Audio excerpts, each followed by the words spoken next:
that isn't the sort of evidence we expect in science. Well, may I cut in there for a moment? Yeah, sure. I think you interpreted my statement to be a little stronger than what it is. Okay, my sure. statement is that not specifically that science or naturalism is the correct approach. I think those are conclusions, but not starting points. So I think that evidence is anything that can differentiate imagination from reality. Because I think anybody can come up with a million ideas. And the question is that truth claim that you mentioned, truth is that which corresponds to reality. And so you need some way to increase the probability that your hypothesis in your imagination is true, does correspond to reality. And so I'm open to any way that can do that. It doesn't matter if it's natural, supernatural, philosophical, any way, I'm totally fine with that. And of course, I think that science is just a method that adopts any way that does that. So if it doesn't start with being only the scientific method, it's any method that you can show can do that will become science. And so I'm happy to admit any evidence that you can provide that can differentiate imagination from reality. I will gladly accept that as evidence. Whether or not it's natural makes no difference to me whatsoever. And so I would be, as far as I'm aware, the only ways that do that are scientific. I don't know of any ways that can do that aren't scientific. And so if you have any, please let me know. That would be great. Okay. Yeah, sure. I still think that you're begging the question, offering a circular argument. If you say evidence is that which differentiates between a reality and imagination, unless you're willing to say, well, it's a sort of iterative process. It's a testing process, and ultimately, while we never arrive at that final proof, while we never arrive at absolute confidence, we stake our claim and say, for example, I will stake my claim and say that I'm not talking to an AI now, despite the advances in AI in the last 2 or 3 years, and despite the fact that AIs can pass the Turing test. I don't think you are an AI passing the Turing test. I think you're a real person on the other side of the world. It is quite amazing, but I'm absolutely convinced of that. I cannot prove that, and in a speculative hypothesis, you could be an AI having a conversation with me. More advanced than I've seen yet, but give us another year and we'll see how we go. So we never have that absolute proof. And those who want to rest on some sort of absolute proof confidence haven't done enough follow-up. I really need to figure out how to fuck with those Discord notifications again.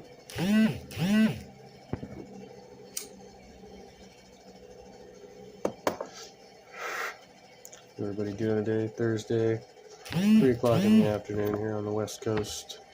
West is the best. Watching some T-Joe. Haven't been channel hopping in a while, so. Philosophy haven't done enough hard thinking. I mean, philosophy is just another word for hard thinking, critical thinking. I don't think they've thought hard enough about Cartesian possibilities and all the rest of it. So, evidence. Why is Jeff Spatchcock's logo in the corner? The last video I was watching was Spatch, so YouTube might be having a connection. Yes, the nub of this whole thing is, come on, Chris, you're a Christian, you're talking about evidence, but you haven't offered any evidence. You can see that in your view in the bottom right. It's got Spatchcock's little logo down there. You've said you don't believe in unicorns and celestial teapots, and more than that, implicitly you've said you don't believe in Hinduism, Buddhism, Islam, Judaism. You've said you're a Christian. How so? What's the evidence? Well, I guess if I have to respond, and I'm very conscious that I'm sort of responding within the naturalist framework, but if I have to respond in that way, the obvious starting point is historical evidence. Historians... See if Spatch is still alive. He was doing some dark talking stuff.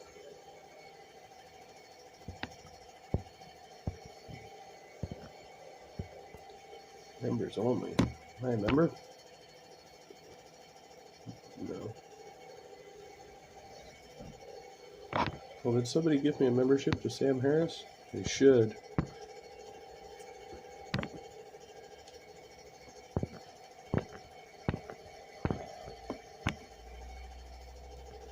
When you register with the Selective Service, you remain eligible for important benefits like student loans and fact, and the judge has been pretty circumspect from the analysis I've seen. He obviously knew his judgment is going to be scrutinized. Out of curiosity, have the people who think he has a chance on appeal said what grounds the appeal would be made on? No. And maybe they didn't come out and say that because the verdict hadn't been read. So it's going to depend. And also, I don't know. Can you file? I think you can file I just read we got a Trump conviction, huh? appeal before sentencing, can't you? I'm not sure. This is where things get a little iffy for me. So yeah, I'm not sure. But yeah, no, I don't know. I think it might be one of those things where he can file an appeal. This is brutal for the atheist. But if there's no grounds for it, then it just gets kicked out. And if that's the case, like if he's even allowed to, he's going to make his lawyers do it. Maybe they'll just kick. Yeah, Prince wouldn't let me in the back room last night. He kept kicking me out. What's up, Sandy? So have we gotten the verdict yet? I didn't see it. I looked it up. I saw there was a conviction, but yeah, I'll bring in the side chat there. All that buildup is just convoluted for the question God does not exist because, yeah.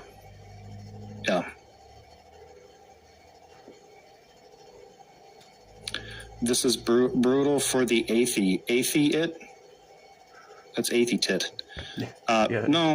Oh shit! It's a go live button because I'm not 100%. Did I make a go back? Or God exists. Is that your line of? That was not his line of reasoning. I can't believe that Redefined is even asking this question. He's not paying attention to James at all. He's just trying to. I think he's going to file an appeal, probably. At this point, he is straw manning him. Second best Bob, thank you very much for the super chat. £5. That's like $25. No, I can't remember. No, after Brexit, I think it's like $3. Sorry. I seriously hope people don't overreact, but of course they probably will. Guilty on all counts. Beautiful. Yeah, they're going to do something. Crazy people. Not sure. It's my bedtime. Cheers, Jefferson and chat. Thank you, Second Best Bob. Glad to have you here. Have a good night, and I'll catch you next time. That's the reasoning that you have a stance. Hang on, you're misusing my statement. Misusing my No, I'm stance. misusing your. Hang on, let me finish, please. I'm trying my best to cut you off, but you seem to cut me off very often, right? That's fine, James. That's not true. But go ahead. When I say I have a stance, that's my. By the way, hello, Bree. Good to see you here. Oh, he's covering the breakfast tacos video I watched the other day.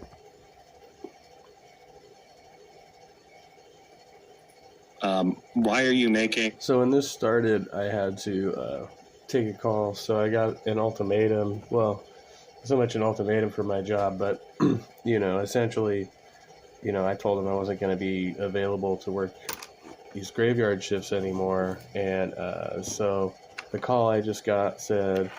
essentially, well, we're looking around, but we don't have any open positions available other than that right now.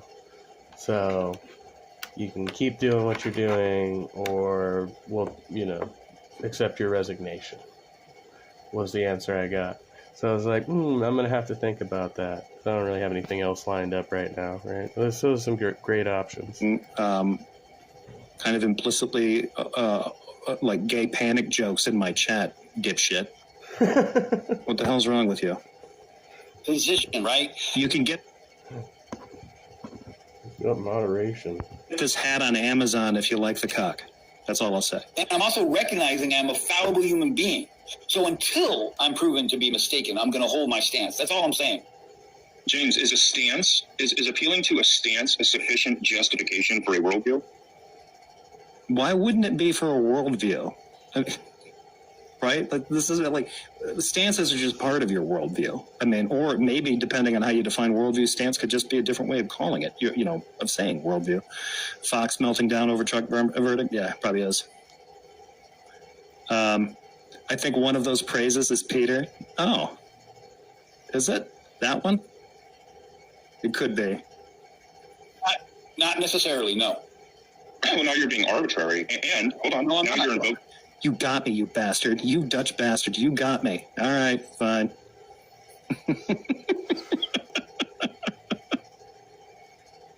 I have double. more. Yeah, you're invoking a double standard. Either a stance is justified or it's not, right? Either a stance is justified or it's not. We're arguing about semantics here, dude. I openly said, I'll give you my. I openly said, I will honestly explain my naturalistic worldview. If you want to hear that, great. If you don't, then I don't want to continue arguing about the meta, about a stance. Actually, this might be actually a different video than the one I was watching. And about my position, about your position, about how I'm double standard. I got you twice. Don't glow, Peter. It's a bad luck. You did. I'm not going to acknowledge the first one. How about I'm admitting that a God exists? That's not the case. So I'm not going to fall into the trap. James, premise one: a stance is a sufficient justification to affirm a worldview, right? You know what? It could be. Until you wanted to talk about what affirming worldviews is. I mean, this is vacuous as hell. Who gives a shit? You're going to construct a syllogism, and then the first premise involves three things that are not defined. I mean, even the worldview. Like, okay, well, how would my stance affirm my? Well, that'll be the next step, Sandy. I guess be applying for other jobs, which kind of been getting the push towards for a while. You know. I like my company, so I've been sticking it out with them. Also, it's, easier, change is hard, but yeah, it might be about that time. Dogma. It wouldn't. I'm still going to hold to this. Every time these guys use worldview from now on, I'm just going to say dogma. No, I'm not agreeing with that. I told you. Oh, okay. No. So then I'm not interested in your stance. Yeah, because I don't think the schedule's healthy for me long term, and I've been doing it for a while now, and I don't know. I'm also in a position in my life where no harm in looking, I mean, I might be actually able to make more money, right? Pretty easily, which would be a good thing, obviously. A lot of reasoning. I need a line of reasoning, James, not a stance. I didn't ask for your mental state or your opinion. I need a line of reasoning that supports your conclusion, your worldview. Redefine. I said I was going to give you my understanding of my national worldview. Of course, that would require me, applying myself and not, fucking things up. Want to hear that? No, I didn't ask for your opinion. Not? Okay, so I didn't say my opinion. So I think our conversation's over, Redefine. Your mental state. I appreciate. Well, that's okay. I thought you said you wanted to step onto the field, but you just put on your Nike shoes and ran out of here. But you look, it's really simple. The room heard you. You said that you're justified because you have a stance. So premise one, a stance is a sufficient justification for a worldview. As soon as you write it down like that, all of a sudden you run away. Okay? So if the stance is not run away, a sufficient justification, yeah, he put on his Nike shoes, didn't you? Right? I'm going to need something better. But if a stance is, well, then I can just say God exists because I have a... I actually thought that was pretty funny. Speakers are going out. Mics are clipping. Good to see you. Do you remember where you were when the verdict came in? I was right here. Krypton Mary, yeah. I hate looking for work. Yeah, I was actually getting some pretty good job offers last year around this time, and I haven't really. I applied for a couple of them, and then I didn't follow up. So I'll have to get back on there and get back involved in the job search. Well, I was in the other room, but yeah, Stephanie Holmes was the first one I saw. She's like, okay, first count, he's guilty on it. Now up to 10. Like, yes. I was really surprised because a great thing I found is job searching apps. Like I use Indeed, and I found a bunch of jobs through Indeed, like the ones that I've held. So they're great for that. But yeah, it's difficult when you're having a disability. I think I still have a subscription to New York Times. At least the app still works. They were like the last ones to post up an update. Everybody else was getting it first.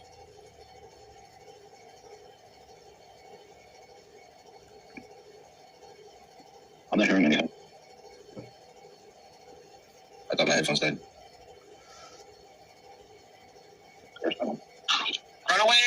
Run away! The show, James, is that this world that you fantasize of exists. Was he talking this entire time? I think he was. Outside of your imagination. Okay? And that's just embarrassing.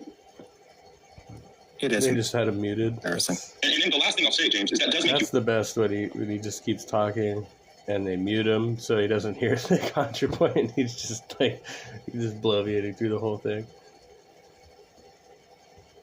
My mom is just take a painkiller and suck it up. Those are the best. See, I'm told to suck it up and not take the painkiller. A hypocrite when you question it. Proverbially, like I don't take pills, but well, technically I have some prescriptions right now. But. Christian and ask them to provide a. Chris Hansen says, no, the New York Times is right on it. The updates to the app were really slow getting in.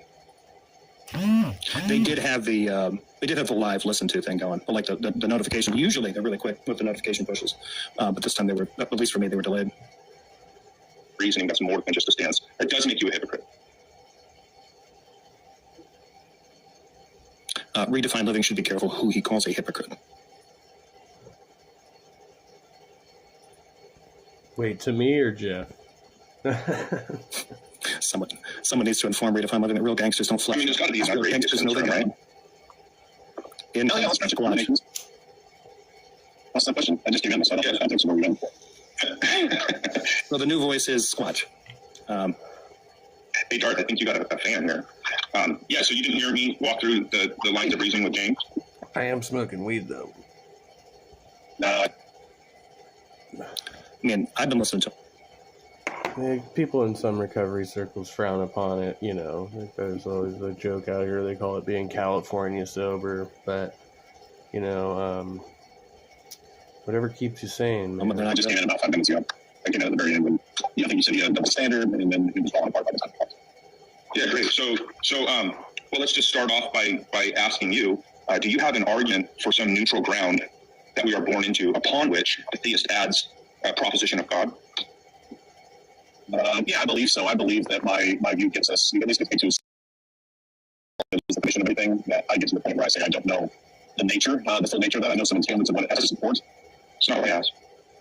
No, what I'm asking. That's a common thing for Redefined Living. He'll ask a question, you'll try to answer it, and then he'll say something. That's not what I asked. I'm pretty sure it was. I want an argument that shows that we are born into a world that is neutral, that can function independent from God. That's a stupid thing to ask. Why would you need to do that? Yeah, I agree. Fucking with you people. It's the other script I don't want to know about. Oh yeah. I'm waiting for. I have evaluation with both of my doctors next week, so we'll just kind of ride that one out. I need an argument that shows that we were born into a world that exists neutral of God. Okay. Just because, even if you had an argument that would demonstrate that the earth could, that the world, quote unquote, could exist neutral in a neutral sense, it would exist non-contingently from a God. That doesn't mean that it's not contingent on something else. Like this is horrible apologetics. It's kind of a loaded question if you think about it, but that's the point. Yeah. Unless you have an argument. You could say he read it. Yeah, you're right. It's so loaded. And I guess I don't know. Do you know why it's loaded? Yeah, because there's an implicit assumption, a presupposition that that worlds are neutral in their existence, which is a weird thing to assume, because you could just assume that worlds aren't neutral, however he's defining neutral, and then trying to say that there's an implicit assumption that neutrality and God are, in terms of existence, are mutually exclusive. So yes, it's loaded in a lot of ways. It's not clear where he's going. Well, but you're basically saying how can I prove that God doesn't exist? No, the loaded. There's a premise in there that reality can function. That reality can function. Hold on. Yeah, there's a premise in there that reality is independent, but the true dichotomy is either. That's not the loaded part. I mean, that's part of it. I mean, you could say that, but that wasn't what he said. He didn't say reality. He said world. If he is just using world interchangeably with reality, I don't understand what he's talking about in terms of neutrality. Is he just saying independent? Can reality be independent of God? And what I want is an argument that we can be. What his argument was, I want an argument for how we could be born into a world that is independent from God or neutral from God. How could we be born into a world that's independent from God? Well, that's easy. If the world is dependent on something else, it would be no different. You just sub God out for something else sufficiently powerful, then go from there. It's still a loaded question. What is someone being born in a world? Hey, Silver Wolf, good to see you. Will have to do with the world's neutrality or its contingent relationship upon a creator deity. God or not God. Right. Yeah. You're right. You're saying that can I prove that God is not required for the world to exist? And yeah, I think the answer is no. I get to the point where I don't know. We're only loaded if one of the premises are correct for the whole thing. It's not loaded if one of Jesus, no, that is not all that's wrong. No, a loaded question is just one that contains an implicit assumption or presupposition, however you want to, presupposition if you're nasty, that is either unjustified or controversial. One could say objectionable. George, your mic is messed up. Well, it's loaded. It's loaded in the fact that the outcome of what it's asking for is, can I prove that God's not required? But that's not what a loaded question for the worldview I'm doing. It was a loaded question. Tacos, if I'm not mistaken, this is the video where my engagement with Darth occurs. Yeah, he does. You do start. In one sentence, what's a loaded question? I don't know. I mean, I'm trying to tell you that. In one sentence, a loaded question is one with an implicit assumption or presupposition that is unjustified or controversial. I think it's loaded because it's the meaning of the question is hidden. In other words, there's a lot of entailments in the words. Yeah, like, isn't it obvious that God doesn't exist? Being asked that comes out to a different kind of loaded question, and not clear meaning. Not easily. He's kind of all over the place, but he's sort of in the ballpark. What is a loaded question? Listen carefully. What is a loaded question? You can give me a definition. I tried to give you a description. I'm asking. Okay, if you talk one more time, you're done. Okay. Super heated already. He must be really bored. He was bored by this entire. What is it? Way to go, Redefine. Redefine Living just basically made him mad. He's just sitting there like basting in his cortisol. Well, you agreed that when Redefine said it's kind of a loaded question, right? I explained what a loaded question was. Oh, I think I missed that. No, I don't. Okay, so you weren't listening. Good. What is a loaded question? Well, you said you explained it. I'm happy to take what you're explaining. Okay, goodbye. The fuck? No. Yeah, I mean, Redefine. This is the shtick that Squatch does every time. Squatch or spatch, right? Okay, and it's outright just dishonesty. It's always these guys with these weird sounds in their names. He's gaslighting. He's pretending he doesn't understand, and when you ask him a question, he starts answering something you didn't ask. So we're done with him. Okay, when somebody makes it clear. Oh, is there a mouse in your pocket? Was this his room? He decided for Redefine Living when Redefine Living would be done with Squatch? They're a disingenuous operator. We're done. Okay? How many times did I say to him, what is a loaded question? What in the hell is this? Yeah, he does that shit all the time. Yeah, I mean, you said it quite a few times. Hey, it's Georgia.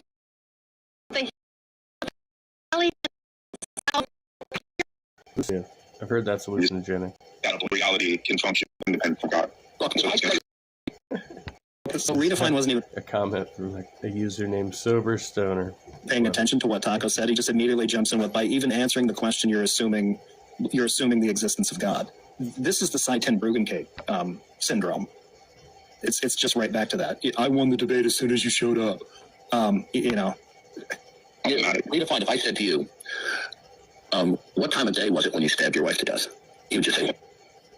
That's a good example it's a classic example of a loaded question. Sure. Fundamentally, this conversation is we need you to give us an alternative to what we think is logically entailed as the creator of all things. Exactly. Which is interesting because it's not just logically entailed, it's logically necessary. So I want you to provide me with an alternative to something that we believe we have established as being logically necessary. Establish that there's no fucking alternative to an ultimate logically necessary thing. There just isn't. So asking somebody to engage in an alternative is asking them to engage in worldview body doubleism, Darth's claim, and then condemning them for it. It's absolutely stupid. If you have a claim that you have objectively determined the existence of the logically necessary entailment of that being, then you need to show it. And they can't. How did the execs of her stomach have an You shouldn't have highlighted that one. Sorry, folks. Asking for definitions equals shtick. Yeah, exactly. This is what they do. Yeah. Daddy Darth threw the line in the sand. Yeah, basically, he just tells Redefine, like, hey, you know what? You can't play with that one. Out of the sandbox. Or you can stay, but Squatch has got to go. He's a weirdo. Get rid of him. Does Sam rise up here? Who is Sam? Is Sam Redefine? Darth is getting worse and even more lazy. He's finally kicked me permaban. Really? Redefine as a pussy that will bend the knee to DD. Yeah, clearly. Yeah. I mean, if they came into my room like, dude, I was talking to that guy. Well, no, we're done with him. We are not done with him. You are done with him. You can sit down. Now I'm mute.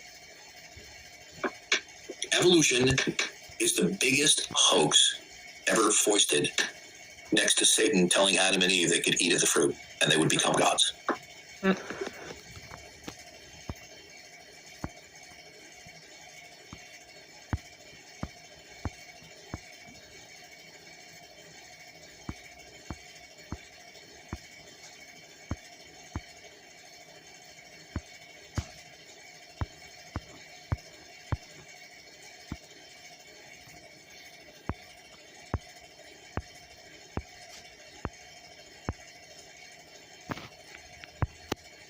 before anyone does any examination of chemical isotopes in rocks, you first have to presuppose that the Earth is billions of years old.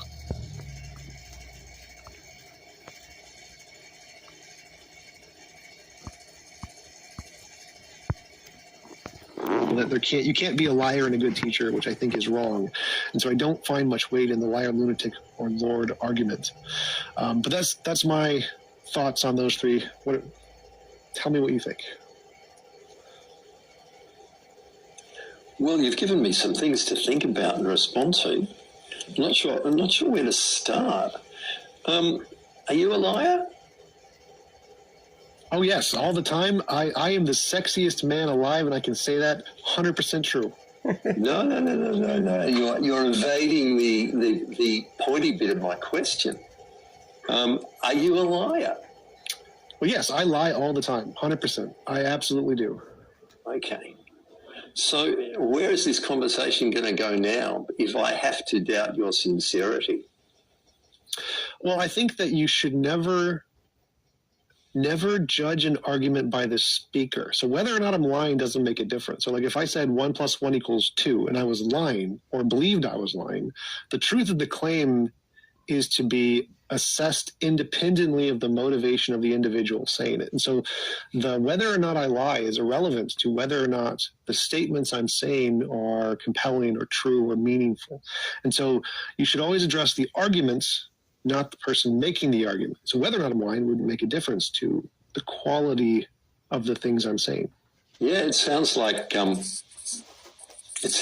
argument I have with my wife about whether I should use the work of Martin Heidegger because he's a very, very clearly was a Nazi, and my wife says no, and I say, well, actually, whether he was a Nazi or not doesn't affect whether his ideas are worth listening to, enlightening, or true. So I agree halfway, but I thought we were having a conversation. And if we're having a conversation, then we're actually two human beings talking to one another who assume a level of sincerity. This whole conversation does depend on me being sincere. Now, the arguments about the existence of God, we can separate from who I am, who you are, but the conversation, being human, depends on not lying to one another, because lying is parasitic on the idea that we are not lying to each other. If we really thought all the time that people lie to each other all the time, we would. But anyway, that's a little bit pretty much the way people are, though. A little bit tangential. We keep going back to the idea of, at least we keep seeming to go back to the idea of science gives us a certain sort of confirmed evidence, while other realms of quote knowledge or actually lack of knowledge don't. I want to talk about two things. First, I want to talk about your attitude to those people who are both philosophical scientific types. And then the second thing I want to go back to is the problem of underdetermination. But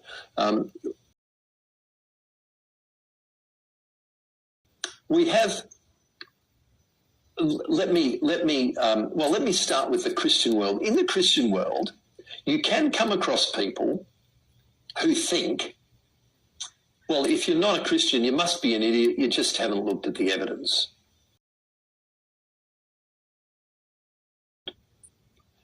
But dare I say it, and no offence intended, in the atheist naturalist world, there are a lot more of them. That is to say, there are a lot more people who say, if you're not... I think he's Australian. What's up, Todd? Oop. Oh, fuck with that. An atheist naturalist, you just haven't looked at the evidence because it's pretty obvious. Hard-thinking philosophers let's talk about philosophers, but we could talk about scientists too. But one of the lines about the scientist will be, oh, well, scientists can do good science, but they're not philosophers necessarily. Although, to quote one of your ilk, Lawrence Krauss, he was... One of your ilk. More like press lips. I know. I was thinking that when I first started watching this too. It's like, another fucking Aussie. They're always saying. I will get back to my main train of thought, but he was in Melbourne, and I interviewed him here in Melbourne. I do. I love me some Australians, but they do say some crazy shit. I asked him a question that was a little bit of a trap question, but I knew he wouldn't mind it. And I said, what do you say to those people who say that as a scientist you should be careful about wading into the depths of philosophy and theology? And he gave me just the perfect sort of quotation that I was hoping for. He said, as a scientist, I don't wade into the depths of philosophy and theology. There are no depths of philosophy and theology. That is Googleable somewhere. You can even listen to the interview. So it's Stephen Hawking's level. Philosophy is dead. Yeah, that's right. And you know, I mean, if I'm talking to somebody like that, I don't quite know where to go because, technically speaking, when Lawrence Krauss says there are no depths of you don't, and the second part of his quotation was, you don't need philosophy to do science. Now, of course, technically speaking, he shoots himself in the foot there because he is making a statement that doesn't arise from science, it arises from the philosophy of science. Now, that sort of thing is pretty common amongst the new atheists, sort of committed to science but haven't thought very hard philosophically. They do tend to shoot themselves in the foot a little bit. But that's not the people I'm talking about. I'm talking about you, and I am taking you to be somebody who... Well, what they typically mean, though, like, I mean, I don't know, just in context what Krauss was saying, he may have said something, like, you know, totally stupid, right? But, like most of the time they're talking about, like, metaphysics. Like, certain people, myself included, have argued that, you know, there's really no practical usage for metaphysics, right? Is atheist, naturalist, and hard-thinking philosophically. What do you make of the committed Christian, committed in the sense of, you know, resurrection of Jesus happened, God exists, Jesus was God in the flesh, but they are also globally recognised philosophers or scientists, but philosophers particularly because philosophers are the people who are meant to be hard thinkers. And, you know, I mean, here in Australia, I can name some on the international stage, Richard Swinburne now, Albert Plantinga. You know, these people are not lightweights. What do you make of them? I see them as no different than any other scientist. I think that, like myself, so I believe in objective morality, but I admit there's no evidence of it. But it's my hypothesis. I really like it, and I'm looking for evidence as hard as I can. Just like Einstein did. Einstein created his theory of general relativity. He had no evidence, none whatsoever. It's just his theory. He's like, you know, if I'm right, what would I expect to do? Well, I would expect to measure curvature of light around the sun. I expect to explain the pure helium mercury, et cetera, et cetera. Yeah. And so he didn't have evidence per se. He had an equation. Single scientist ever has a pet idea. That's their pet idea. And they are going to, with determination, try to find all the evidence they can to support that idea. And the theists are no different. They have their preferred hypothesis, which is a God hypothesis, and they believe it and search for all the evidence they can to support it, just like anybody does. And they already believe it before they found the evidence, just like Einstein already believed his theory before he found the evidence, and just like I already believed my morality theory before we even found any evidence.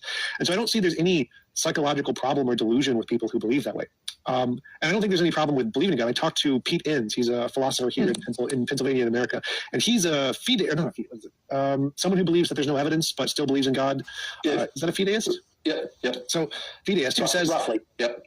He grants that there's no empirical evidence. The arguments and evidence don't lean towards theism. Hold on, just. Wait, so did he just? But he just like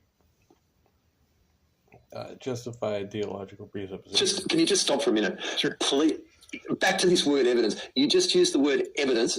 You said something like, he thinks there's no evidence, and then you said empirical evidence. In other words, you're aligning the two, and that's okay if you think the only sort of evidence is empirical. But if you don't, then evidence and empirical evidence are not the same thing. Empirical evidence is a subset. So anyway, sure. carry on. Absolutely. Sorry about that. No problem. Well, so again, I want to be. This is a very common collision of ideas. The common distinction between types of evidence. This is the thing that comes up quite often in these debates. And I want to be as general as possible. Say any evidence is just anything that can increase the probability that your hypothesis in your imagination is true, corresponds to something. Not imagination. Yep. Not imagination. What do you mean? Yep. Oh, that's what the evidence is what distinguishes between the real and the imaginative. Yes. So in this case, imagination would just be you have a hypothesis in your head, an idea of how you think the world is, imagination. And evidence is something that increases the probability that the world is actually that way and not just a figment of your imagination. So differentiate imagination from reality is the catchy way I make that shorter and entertaining to people. And so the theists like Pete say, yes, we agree that none of the evidence, as far as we can tell, does that. And he still believes. I think that's perfectly rational. There's nothing irrational about that. The only thing that I think is irrational is when you claim there's evidence when there isn't, like a flat earther. The world is flat, and the evidence is you can't see a curve.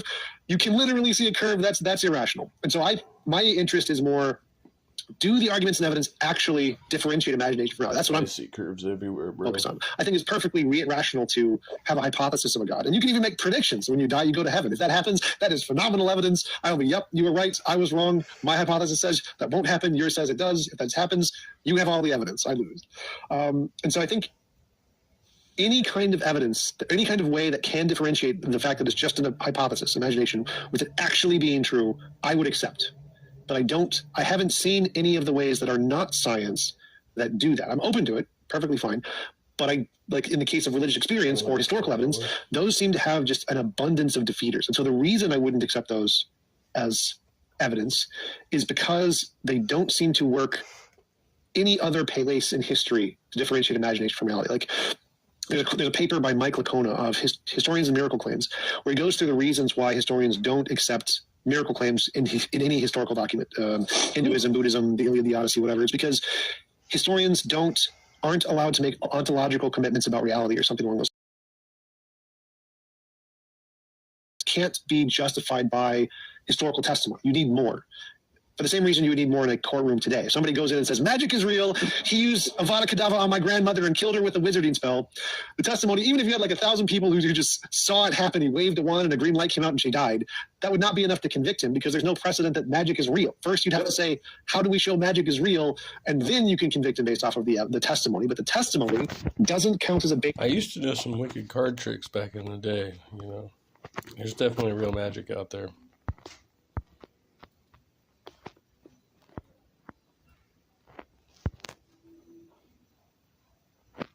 Politics is of this world. Yeah, of this world. You're not supposed to be of this world. Remember? Isn't that exactly what the Bible says? Don't be of this world. You think it's your duty to be political about this, that, and the other. No, your duty is to serve the Lord your God with all your heart, mind, soul, body, and strength, and love your neighbor as yourself. The dude just listed the 2 commandments that Jesus gave when replacing the Mosaic Law. Now, why do we get people from extremist Christian circles, like Kenneth Copeland, for example, coming in and telling us being gay is wrong? Just read the Old Testament. Read Leviticus 18 and Leviticus 20. Didn't Jesus abolish that? Didn't he fulfill the old law and replace it? Are you a Christian? Do you follow Christ?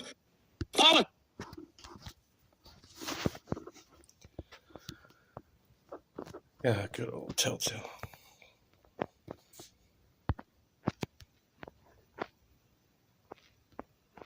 Good evening, Christian Carpenter. Good to see you.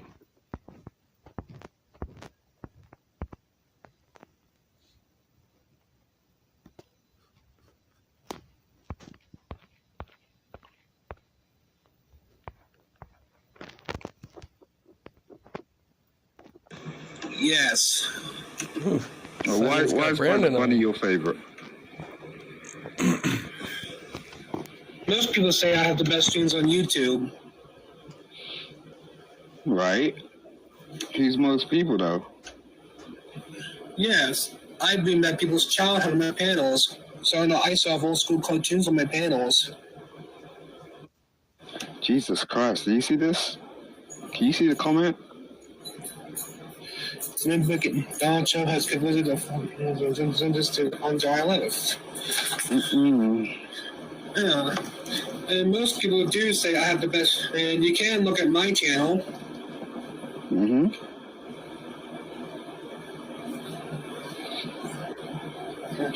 Drop your link in the chat so that I have to have a moderator once for that. Oh, I'm subscribed to Brandon's channel. No, you don't. You can just drop the link. Come on, topping on your chat. Just drop the link. You don't need a moderator branch. Like people get real twisted about this shit. Oh Jesus! I'm not. No, you do. You actually have to have a wrench to drop links in YouTube chats. To cover it. You mean like private chats? Wait a sec. Donald Trump has been convicted of 34 counts, and it's. Did you say he's a fucking criminal, bro? Word. Sorry, say that again, bro. Do you say a swear word? Did you hear a swear word? Probably. No. All right. I'm quite capable of not swearing. I do have a professional life, but usually when I hop on my platform, I give people free speech. That's what I do. Why are you so caught up about swear words, bro? What's the big deal with that?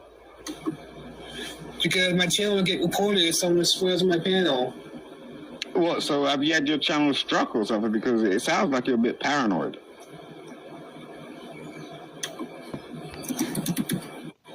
Well, he does play some of the most racist cartoons on YouTube. It sounds like you're a bit paranoid. And we live.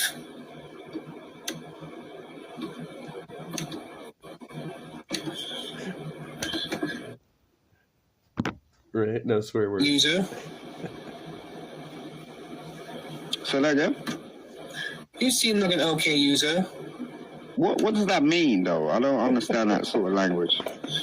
I looked at your channel. Yeah. Yeah. You looked at my channel and I usually give. Yeah, I usually serve old school cartoons on my channel. Okay. Right. If you came to my channel panel. Yeah, I'm listening, bro. I just I'm struggling right now. Look, why didn't you start off by just introducing yourself? Good to see you, Hillary's emails. It's a comedy show now. This is my first. I usually do that sometimes when I go on new panels. Yeah, just introduce yourself. It ain't a big deal, like, you know what I'm saying? Yep, Brandon Looney. There's a Brandon Looney Tunes fan 2000. The man. I see Simos. What's up, Simos? Good to see you. The best streams on YouTube. Okay. Yeah, but no one knows your name. Who are you?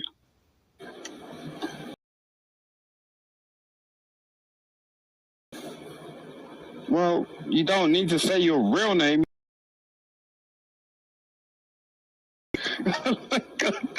What you just say? I get bored real quick. You do know that, right? Yes. All right, so just say who you are, bro. It's like, what's the big deal? You sound protected. Just call me Brandon, the Looney Tunes man. All right, Looney Tunes Brandon. All right. Whew, God. That's electro, Jad. That's hard work, man. Now the video's unavailable for some strange reason. Do you know why? Because it's swole. And we are live. And we're live. There's electro, Jad. So you can act like him on. Why is it unavailable on your thing? Because I have to delete it and start over. Oh, okay. You done that on purpose, right? Swear word, Simon. I see Mob was live again this morning.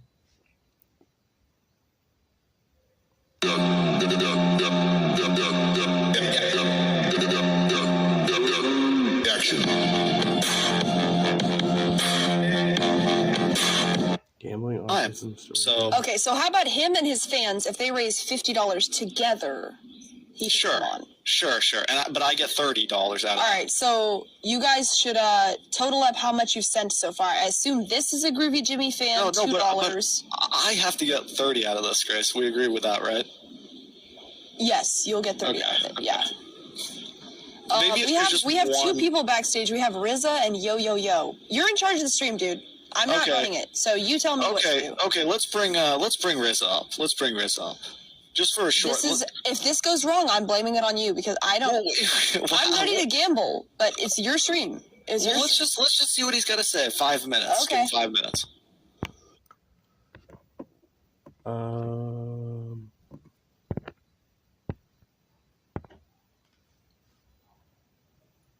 Boop, boop, boop, boop, boop. Right, hello once again, YouTube. Andy with you with another little video. Right, today I was doing a little bit of thinking, and I was thinking about just certain verses in the Bible. Matthew 25:46 was kind of where I was kind of going to thinking about. And I was just wondering why, it doesn't say, and they will go away to eternal death, but the righteous unto eternal life. If the wages of sin is death, what it says here in Romans 6:23, for the wages of sin is death, but the gift of God is eternal life. So why doesn't that kind of reflect itself in Matthew? I wasn't familiar with Andy's channel, and Halsey sent me the appropriate stuff. 25. So now I know Andy's channel. 46. And they shall go away to eternal death. I'm just wondering, so my thinking was, well, what is death all about? What is death? We read in Hebrews here, just as man is appointed to die once. And in Revelation, we talks about the second death, the second death, we got it there. And there's a topic here of death as well. We've got some verses about death, but this is more about, let's say, dying to oneself. We got to crucify the flesh. We got to decrease, and we have to increase spiritually. We have to die to ourselves.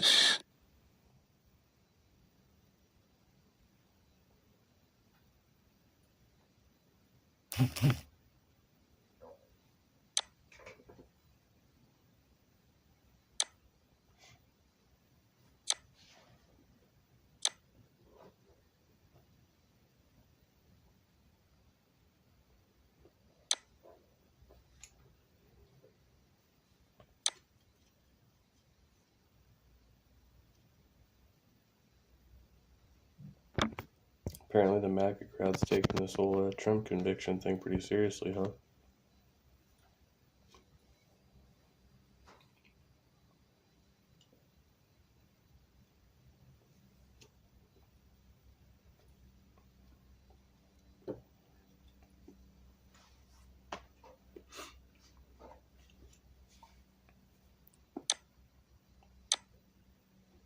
Okay.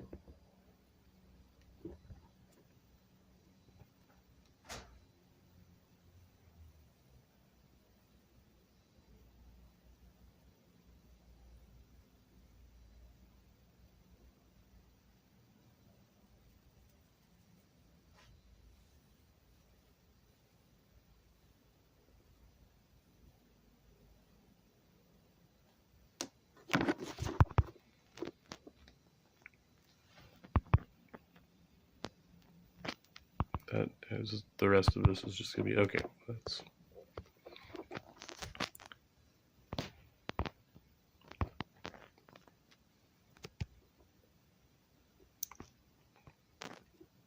Brojo. What type of rock is this?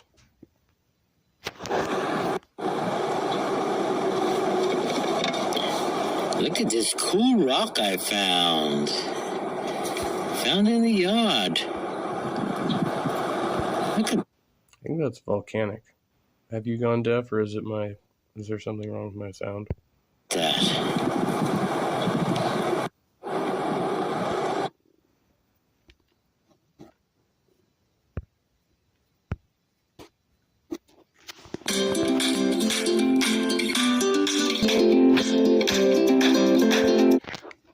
Oh, okay. I was going to say it's playing through the speakers, so everything should have been fine. One of my least favorite folks on the YouTubes. Yeah, I don't know really anything about the guy. I've just heard him mentioned in chats lately. And so I started looking at his videos recently. Today we have a very special panel discussion on the topic of autistic and LGBTQIA+. So that's going to be really exciting. We have a number of guests today from all over the world. I just want to acknowledge that the gender diverse community and sexuality diverse community is very diverse as well. So we can't expect or that we can represent everyone in that community, but hopefully today you'll hear some interesting perspectives and experiences from our panelists today. So welcome everyone. We might start by just getting to know each of you a little bit. Jethro, do you want to just say a little bit about who you are and your experience with being autistic and LGBTQIA+. Hi, my name is Jethro or Jet. I'm calling in from stolen lands of the Boonwurrung people here in Australia. Awesome. Thanks for that, Jethro. Sita, you have a guest. I am late diagnosed at about age that coming out was the answer to all of my questions, and it wasn't. And then ultimately when I was diagnosed with ADHD, I thought that was the answer to my questions, and exploring many different mental illnesses, none of them fit, and finally we came to the right answer. Andy was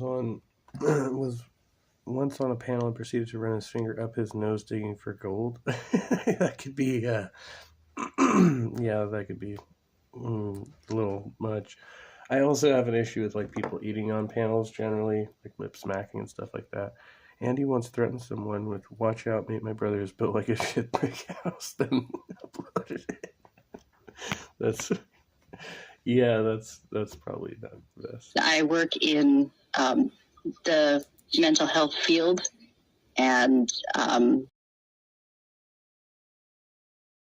who have a neurodivergent that I was queer. I thought that I was gay. I wasn't sure, but over time I realized that I just wasn't experiencing gender in the same way other people were. And even just, queerness wasn't quite the answer either. Okay, thanks for that, Sita. We have got more questions about that, but we'll hold them for a bit later. I am Nalini. I am an autistic person living in Dehradun, India. I am 32 years old. I discovered my autism in the last couple of years. I started learning a lot, reading a lot about autism, and I had come out as queer a couple of years before that, and I started disclosing my autistic identity very recently, last October. I work as a digital experience designer, and I try to be an advocate for neurodivergence in design, and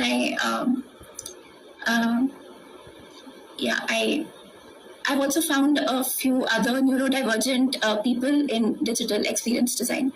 So that's been an interesting journey. Okay, thanks for that, Nalini. Bryce, would you like to introduce yourself? I don't think I've ever seen somebody identify with all gender pronouns. Well, so my name is Bryce, and I actually run my own business. I'm self-employed as a autism advocate and access consultant. I was personally diagnosed with autism at the age of 8, and a couple right for simply there wasn't really the resources out there to sort of that I could identify with being autistic. The stories and that just weren't out there, which is why I think the resources.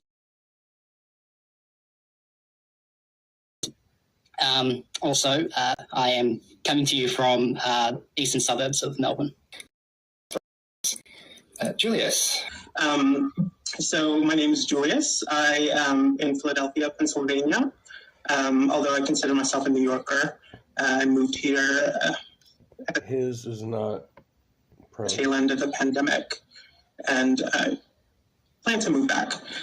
So I'm an attorney. I'm also a life sciences researcher and an autism advocate, and I am an adjunct professor at 2 schools, focusing on health policy, bioethics, and neuroscience. As an attorney, I'm an intellectual property and commercial lawyer. But so I came out as gay first. I realized that I was gay quite young, and it was a bit of it was tough because I grew up in a very small, well, it's a relatively small conservative town in Central Florida. Like all I have to say is Trump held 2 rallies in my hometown in the election cycle, in the previous election cycle, and I think that should underscore the political proclivities of the area. So I knew I had to get out of there because there wasn't going to be a life for me. So I did that, and I did not discover my neurodivergence until later in life when I thought I had essentially sorted out all of my various identity characteristics. It was after my sons were diagnosed with autism when they were roughly a year and a half. And then subsequent to that, through some genetic testing, we found that we shared genetic markers that were commonly associated with autism. Can you imagine questioning knowing if you're not gay?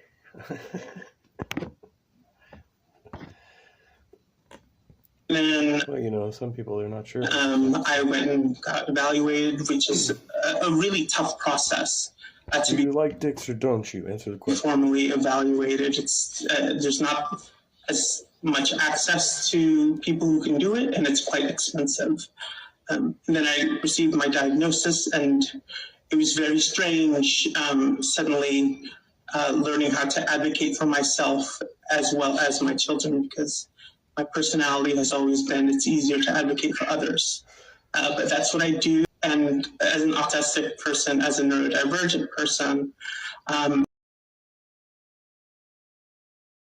sort of, especially in the context of my sexual orientation, it feels sort of like coming out a second time. Mm. Thanks, Julius. Yeah, I've heard coming out and self-discovery in both contexts. So I'm happy for us as a group to decide what we would like to talk about. The question that comes to mind for me to kick us off, though, so feel free to take this in any direction you'd like, but what's it like being in both of those communities for you? Are there similarities? Do you feel equally at home in the autistic and the LGBTQIA plus community? Was it easier? I'm just throwing so many questions at you at the moment. Apologize for that. Was it easier to identify and become a part of one community versus the other? Like, what's that? A person of color and I'm an immigrant, so I've dealt with intersectionality.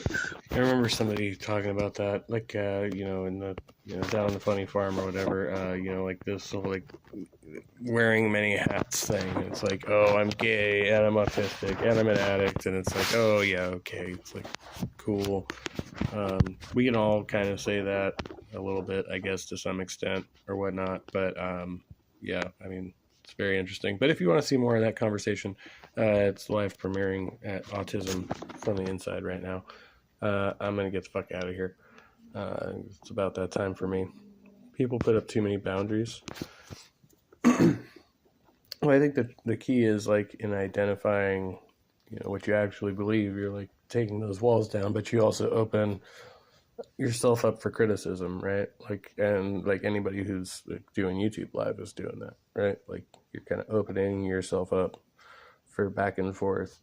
Because you're kind of just safe to believe whatever you believe in a bubble most of the time, hopefully. But, yeah, I don't know. I'll figure that out and probably talk to y'all later. Have a great afternoon. Be well. Much love. Stay trusty.